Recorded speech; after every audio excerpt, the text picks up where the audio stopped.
Hey guys, it's me. I just wanted to give you a quick little update, and I'll tell you what, let's start with the grapey-grapes. See if you can see these. They're about the size of peas, and I'm super excited about it because holy frijoles, Batman, I am like, yeah, I love grapes. So this grapevine was bought at the same time as that grapevine. And I know she looks droopy, but that's just the shadows from the fence on her. But she's not producing at all, so I'm kind of thinking that when we bought them, even though we bought them at the same time at the same place, maybe they're a year apart. I don't know. Maybe next year we'll get some more. Or maybe there's something I don't know about grapes, which is probably a lot of things. But I'll tell you what, I'm super excited about this. It's a learning experience. I'm learning so much. But I don't know if you guys can see how awesome my beans are doing. I've got beans, all kinds of beans. Well, plants anyway. I don't have any little baby beans yet.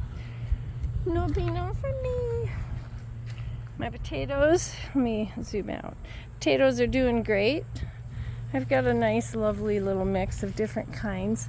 I do have some purple potatoes because, here, let me get out of the way so you guys can see.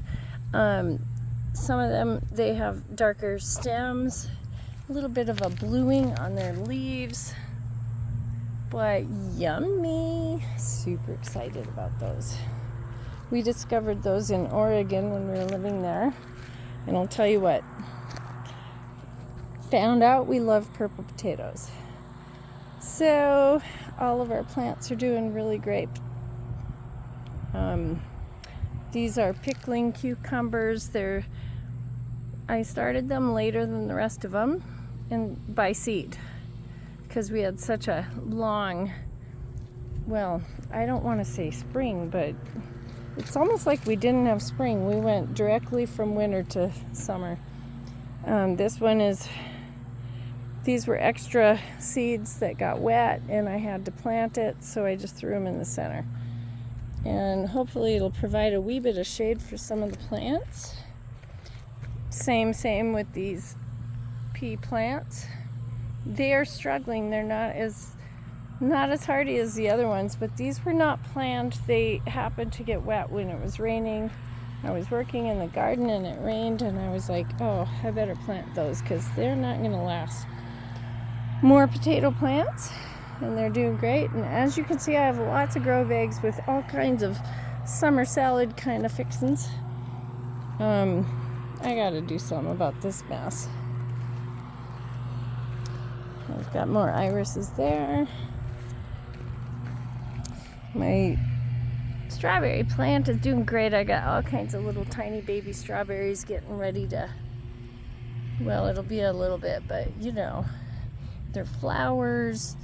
I'm going to have strawberries, well, not galore, but at least a handful. Hey man, more than a handful is too much, supposedly. So this is my pride and joy, because last year and the year before, none of my peas survived. But I found out that peas actually like just a wee bit of shade. I didn't know that. So learned from my mistake. But check it out, they are digging life. And then, okay, so someday I'll have to tell you the saga of my rhubarb. But yeah, this is the rhubarb that I started last year from seed. Oh, early summer, not even in the spring. And then I pulled it out of a grow bag this spring.